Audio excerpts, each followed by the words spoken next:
squirrels moved into my attic, so I thought I'd move into their tree and see just how much they like that.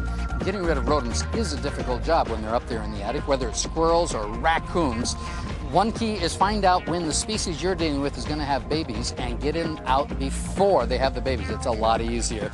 The real problem is not just catching the animals. No, we've got to make sure that we keep them out. What's the problem with squirrels that bother us with noise? Is there a danger, these animals, somehow in the house? Definitely. Squirrels are rodents. Their front teeth are always growing, so they're trying to chew on whatever they can. And if there's exposed wiring, they can chew on wiring. We've seen situations where there has been small fires in an attic because of the wires being chewed.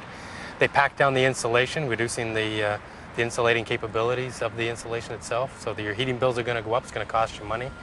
And the damage to the roof is going to let water in and create all kinds of water damage inside as well. So what are your signs that you have a rodent problem?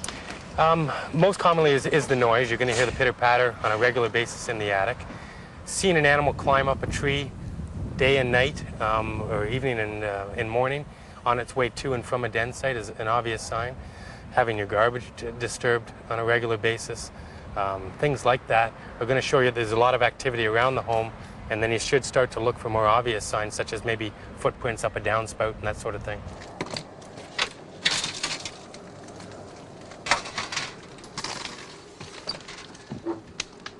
It's right at the end. An adult? Yep. This is just meant to block his access from going past this opening so that we can force him to come out here. So what are you doing with that net? Tell me. What I'm going to do is, if we're going to force the raccoon around and out this hole, I'm just going to prevent the raccoon from getting back into the entrance hole. Okay, hold it, hold it. He's moving towards the corner? Yep. Okay, let's run around and catch him at the hole there before he comes out.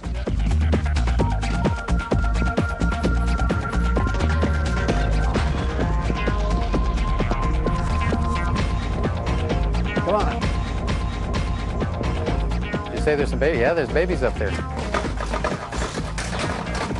Come on, no, no, no, no, no, no, no, no, no, no, no, the other way.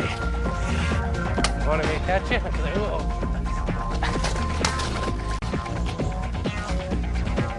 Try to get back in the hole, so I'm just going to lower him to the lower roof. Okay, go on.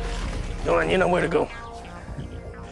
So the path was right here where the roofs made an easy walkway, huh? Yes, when they just reached up, grabbed it onto the east trough, and then she was able to pull herself up. Now that's your first sign this was not squirrels. Exactly, yes. Raccoons usually use a common latrine where they deposit their feces before or after coming out. Now you were telling me something about not cleaning this up. Yes, in the raccoon's stomach there's a worm that lays its eggs in the feces, and 1 gram of feces can have up to 1 million eggs in it.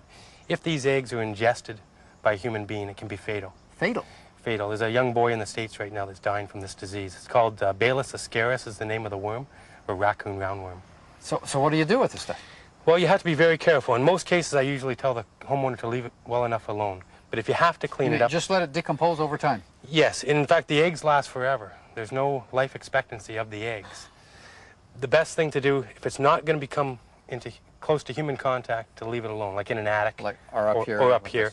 Okay. But if it's on a porch, where you're going to be using the porch, then you want to use things that are disposable, and maybe buy a kid's plastic snow shovel. Clean up the feces. Use it only to clean up feces, and then when you're done with it, throw everything out. Don't garden with the same shovel. Do not garden with the same shovel. It's very dangerous. Yes. I didn't realize it was that serious a thing. How do you find where they get in? Sometimes it's difficult, sometimes it's easy. A walkabout on top of the roof, if you're so inclined, might show you a broken shingle. Other signs might be as minute as a bit of a dirt on a roof vent, showing that an animal has frequently found its way underneath that vent and into the attic. Okay, so here we're going to actually screen up all the vents. Yes. With something solid. Exactly. This seems to be the entrance way. How do you know that? A number of signs here. We have marks on the vent from traffic with their claws and their greasy fur on the vent itself. Coming in and out. Coming in and out. Okay. So they frequent this area. Plus we have under here a pine cone, which is evidence of red squirrels. This has been an eaten pine cone. They store their food inside. And if we reach up inside here, we can actually feel where they've chewed the screen and entered through the vent That and little into the attic. mosquito screen was just no resistance. No to it resistance at for any kind of animal, no. all. Okay.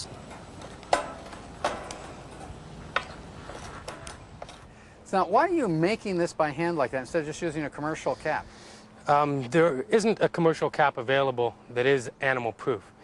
All the commercial caps that we see that are installed on homes have at one point or another been removed by a raccoon, or the screen has been torn off by a squirrel. Like the one over there, that won't work, huh? Very much like that. That one is just a pressure fit inside, and a raccoon will pull that straight out and climb inside. This one we guarantee for 10 years.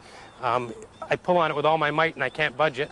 Because you cinched it up as you put it around there? It's been crimped on the corners, and each one of these crosses is sort of a pressure point on the clay piece, and it's there for 15 years at least. And it's very easy to manufacture right here on site. It is. People have a reaction with raccoons, say, hey, why don't you trap them and take them back to nature? But you were saying some interesting things about natural habitat. Yeah, raccoons and squirrels have learned to live in an urban center. They learn to get garbage at the curb, and the squirrels get food from bird feeders and handouts. And if they were taken to the wild and released, there's been studies that show that 60% of the population will die that's relocated. So the animals have really realized that the urban center is more natural to them than the wild. That is their natural habitat. It is, yes. So it's not like we need to export them. We need to learn to live with them. We need to learn to seal up our homes and keep them from getting inside and becoming a nuisance.